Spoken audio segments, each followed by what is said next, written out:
to Learning English, a daily 30-minute program from the Voice of America. I'm Dan Friedel. And I'm Katie Weaver. This program is aimed at English learners. So we speak slowly, and we use words and phrases especially written for people learning English.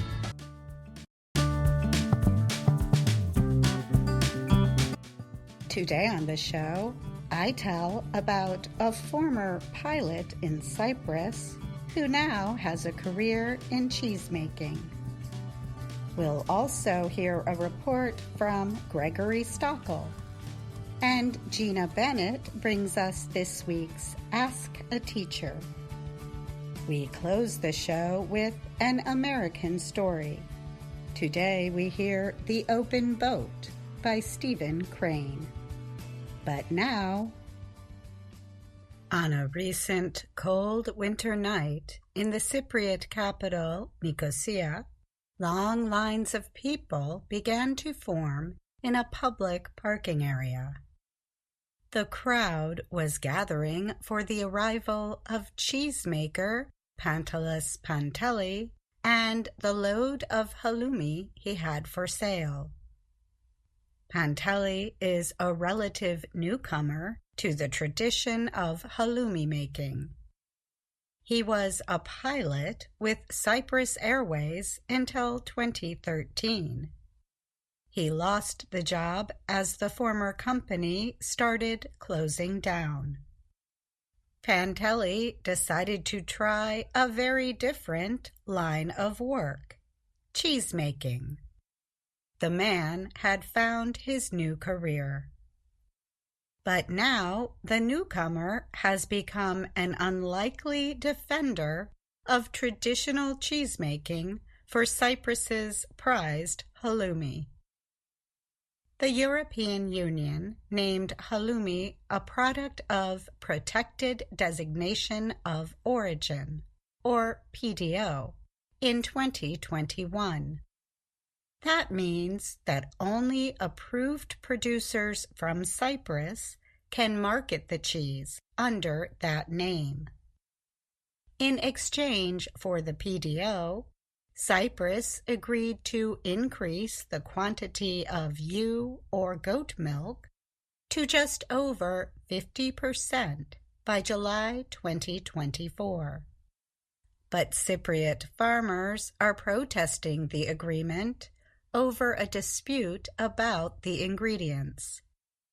Industry stakeholders say ewe and goat's milk is highly seasonal and could therefore affect production levels. Cheesemakers had threatened to shut their operations because there was not enough milk, and cattle-raising farmers were angered at the threat to the milk cow market. So, Cyprus officials now plan to delay the agreement to 2029. Soft, rubbery halloumi can be eaten raw. There are also many ways to cook it, over a fire or heated in liquid or oil. The cheese keeps its shape well in cooking. It is a popular food and the island's second largest export. Medicines are first. But there is a dispute within Cyprus about what makes true halloumi cheese.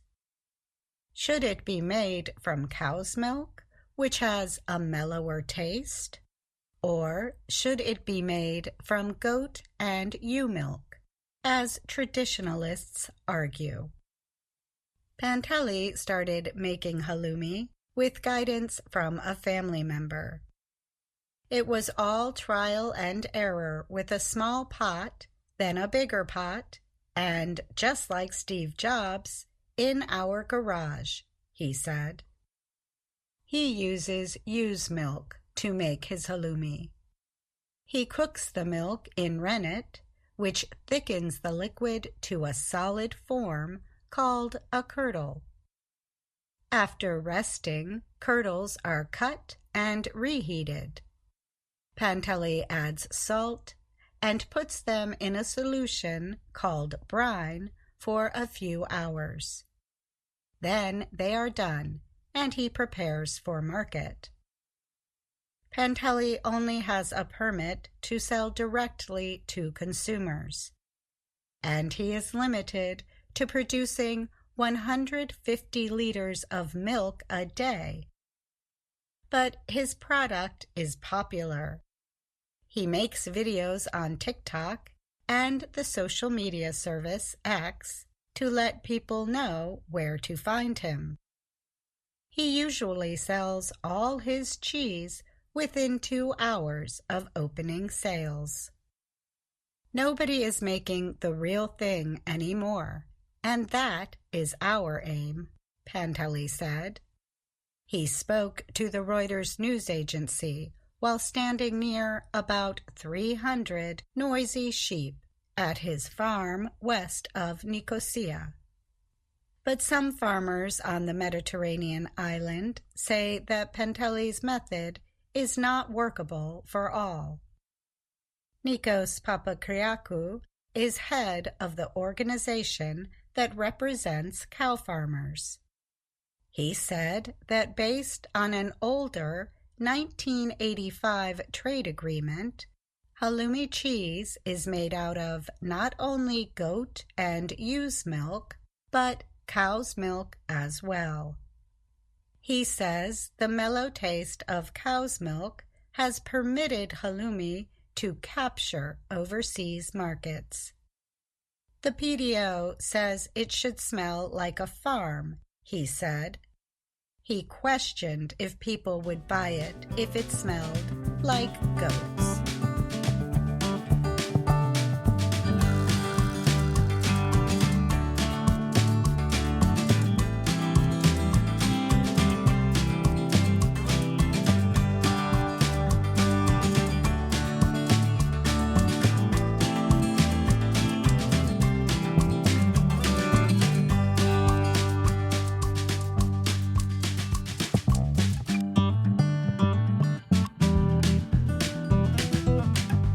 The United Nations Environment Program, or UNEP, said in a report on Wednesday that public waste creation will greatly increase by 2050. The rise will cause hundreds of billions of dollars of damage through biodiversity loss, climate change, and deadly pollution, UNEP reports. UNEP's Global Waste Management Outlook 2024 says worldwide waste creation would greatly increase unless governments take urgent preventative measures. The world's fastest-growing economies will drive much of the increase in waste. These include some countries in Asia and sub-Saharan Africa that are already struggling to deal with current public waste levels. The report predicts municipal solid waste generation will grow from 2.3 billion tons in 2023 to 3.8 billion tons by 2050. UNEP projected the yearly cost of waste treatment by the middle of the century would rise to $640 billion worldwide.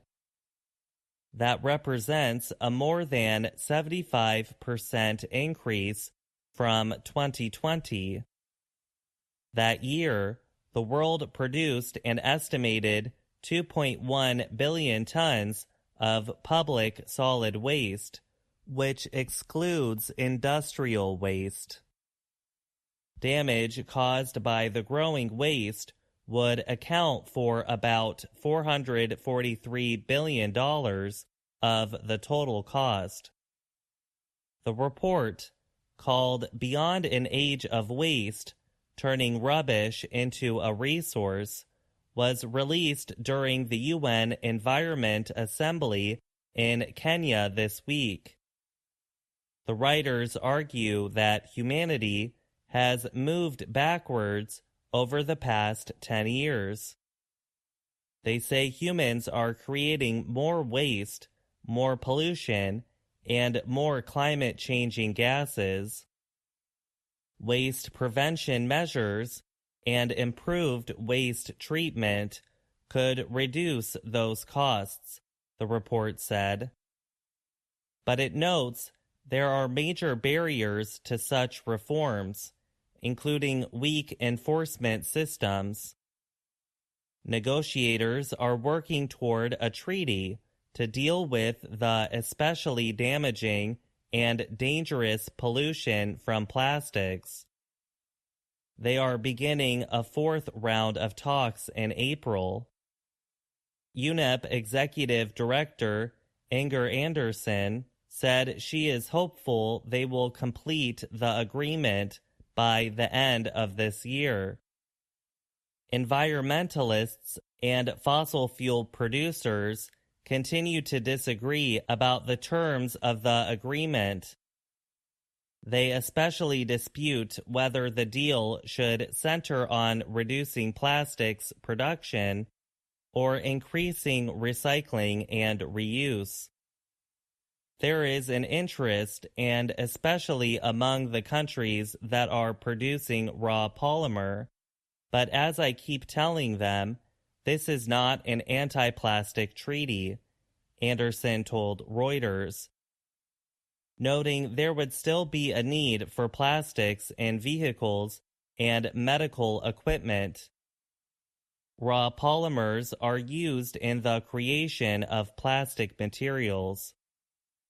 Anderson said she hopes no delegations would work to block progress on the treaty, but instead find a way forward that actually takes into account the fact that we are drowning in plastic.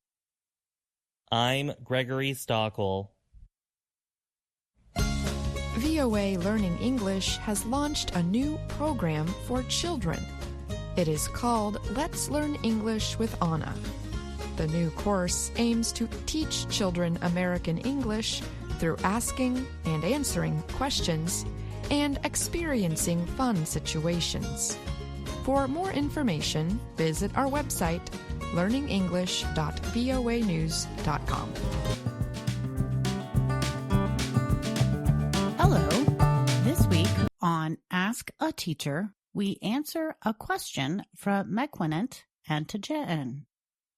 Must versus have to. I find it difficult to differentiate them. You must wear your uniform in the classroom. Or you have to wear your uniform in the classroom. Which one is correct? Thank you for this question.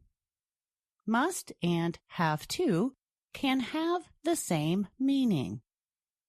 We have talked about must and have to in an earlier Ask a Teacher. Both of the sentences you provide are correct. Sometimes it is better to choose must over have to or have to over must.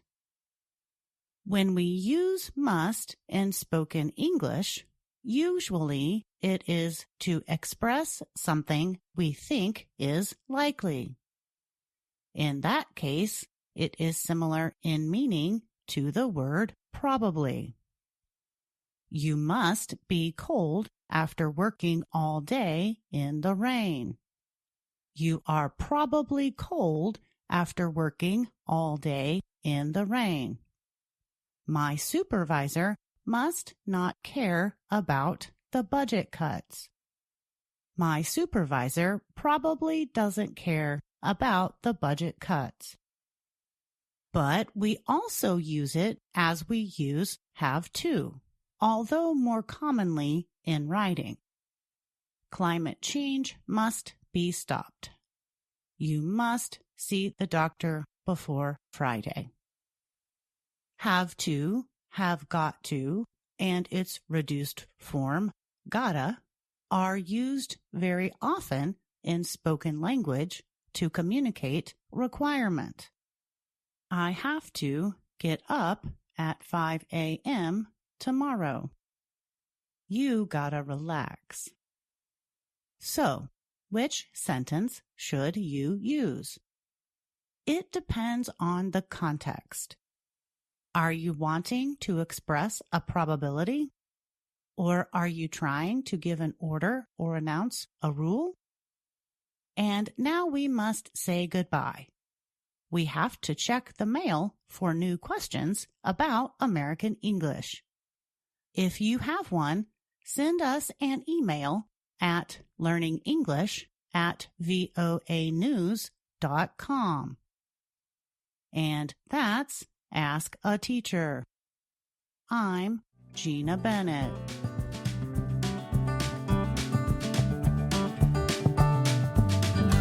And now, the Learning English program, American Stories. Today, we hear The Open Boat by Stephen Crane. The story is about something that really happened to Crane in 1896. He was traveling from the United States to Cuba as a newspaper reporter.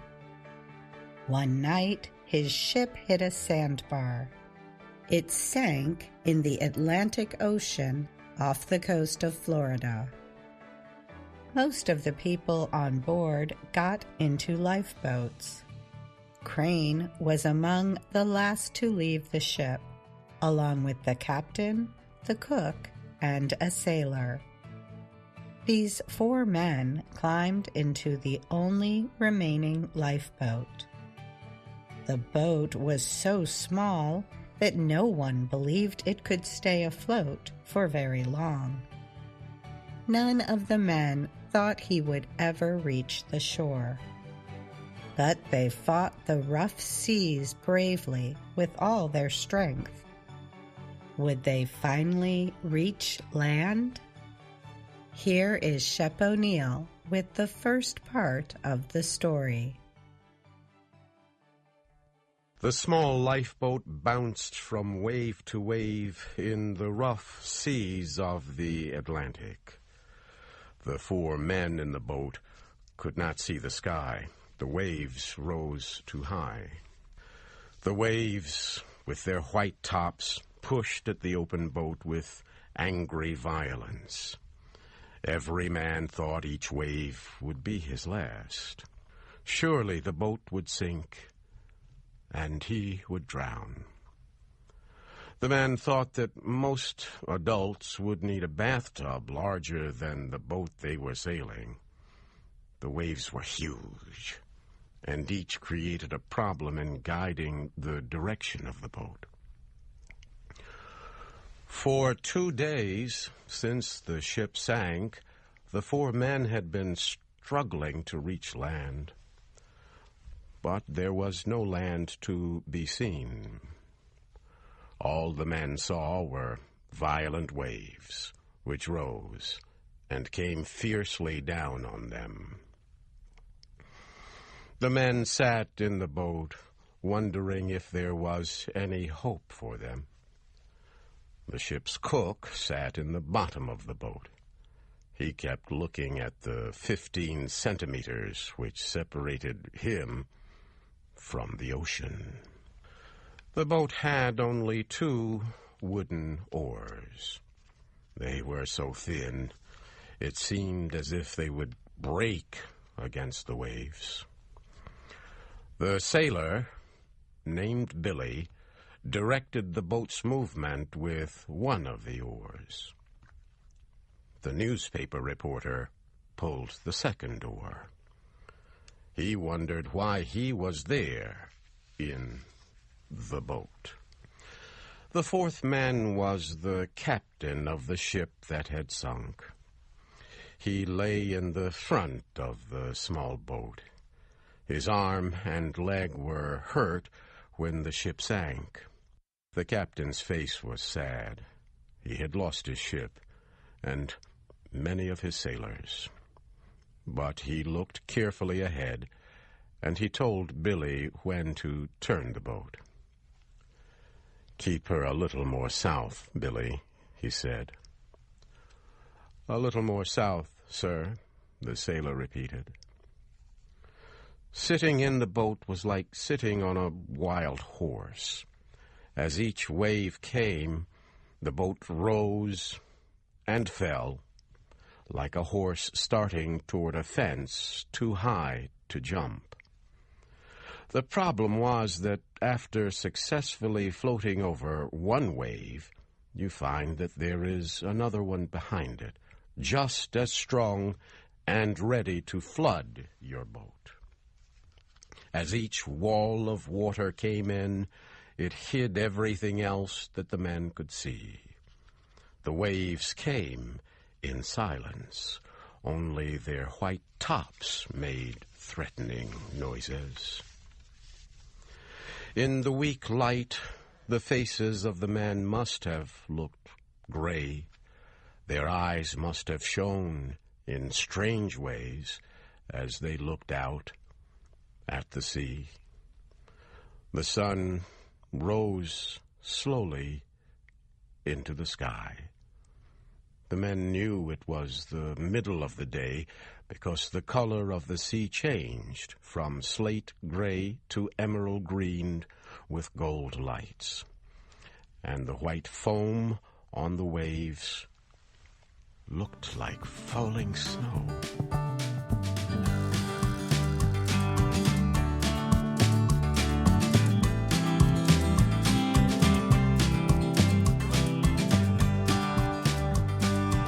As the lifeboat bounced from the top of each wave, the wind tore through the hair of the men.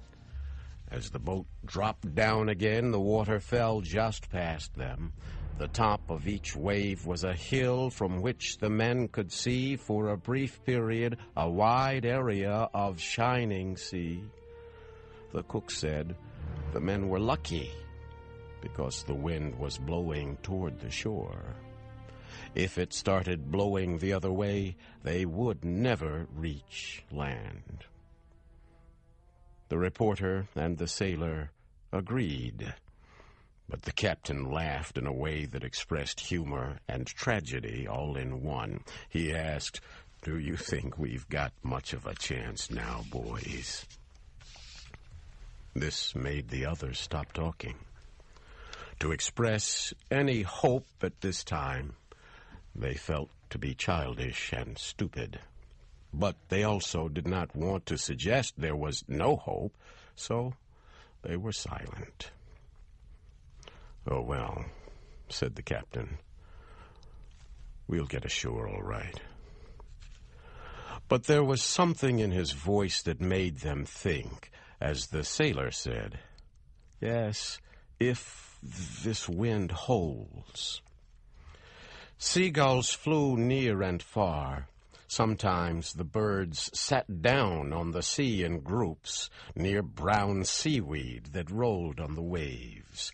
The anger of the sea was no more to them than it was to a group of chickens 1,000 miles away on land. Often the seagulls came very close and stared at the men with black bead-like eyes. The men shouted angrily at them, telling them to be gone. The sailor and the reporter kept rowing with the thin wooden oars. Sometimes they sat together, each using an oar. Sometimes one would pull on both oars while the other rested. Brown pieces of seaweed appeared from time to time. They were like islands, bits of earth that did not move. They showed the men in the boat that it was slowly making progress toward land.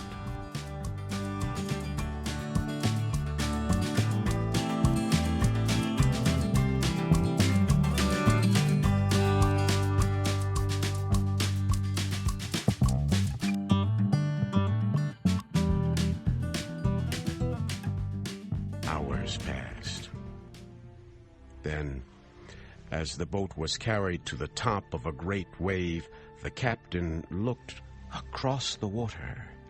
He said that he saw the lighthouse at Mosquito Inlet. The cook also said he saw it. The reporter searched the western sky. "See it?" said the captain. "No," said the reporter slowly. "I don't see anything." "Look again," said the captain. He pointed. "It's exactly in that direction." This time, the reporter saw a small thing on the edge of the moving horizon. It was exactly like the point of a pin. "Think we'll make it, Captain?" he asked. "If this wind holds and the boat doesn't flood, we can't do much else," said the captain.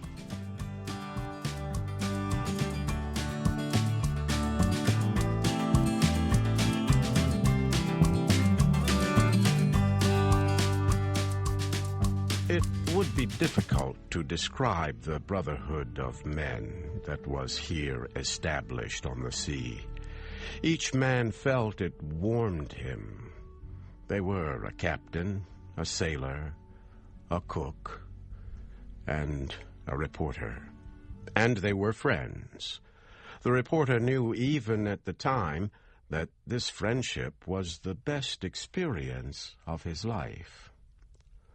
All obeyed the captain. He was a good leader. He always spoke in a low voice and calmly. "I wish we had a sail," he said, "to give you two boys a chance to rest." So they used his coat and one of the oars to make a sail, and the boat moved much more quickly. The lighthouse had been slowly growing larger. At last, from the top of each wave, the men in the boat could see land. Slowly, the land seemed to rise from the sea. Soon, the men could see two lines, one black and one white. They knew that the black line was formed by trees, and the white line was the sand. At last, the captain saw a house on the shore, and the lighthouse became even larger. "The keeper of the lighthouse should be able to see us now," said the captain. "He'll notify the life-saving people." Slowly and beautifully, the land rose from the sea. The wind came again. Finally, the men heard a new sound, the sound of waves breaking and crashing on the shore. "We'll never be able to make the lighthouse now," said the captain. "Swing her head a little more north, Billy." "A little more north, sir," said the sailor. The men watched the shore grow larger. They became hopeful. In an hour, perhaps, they would be on land. The men struggled to keep the boat from turning over. They were used to balancing in the boat. Now they rode this wild horse of a boat like circus men. The water poured over them. The reporter thought he was now wet to the skin, but he felt in the top pocket of his coat and found 8 cigars. 4 were wet, but 4 were still dry. One of the men found some dry matches. Each man lit a cigar. The 4 men sailed in their boat with the belief of a rescue shining in their eyes. They smoked their big cigars and took a drink of water. That's all the time we have for today's show, but join us again tomorrow for another VOA Learning English program. Thanks for listening. I'm Katie Weaver.